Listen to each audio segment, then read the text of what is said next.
জীবনের সবটুকু সঞ্চয় কখনো খোলা মাঠে ফেলে রাখতে দেখেছেন?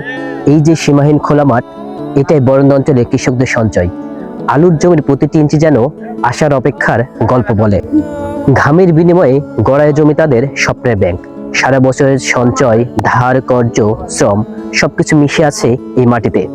সকালের কুয়াশা, দুপুরের রোদ, সন্ধ্যার হাওয়া সবই ফসলের পাহারাদার। কৃষকরা দিনরাত পরিশ্রম করে জমি পরিচর্যা করেন যাতে ফলন ভালো হয়। ঝুঁকি আছে বন্যা, খরা, রোগবালাই, তবুও তারা পিছিয়ে যান না। কারণ এ আলু শুধু ফসল নয়, পরিবার বাঁচানোর প্রতিশ্রুতি। ফসল ভালো হলে সন্তানের লেখাপড়া, সংসারের খরচ চলবে। বাজার দর ঠিক থাকলে হাসি ফিরবে গ্রাম জুড়ে। আর দর কমলে সে হাসি মিলিয়ে যায় কষ্টের ছায়ায়।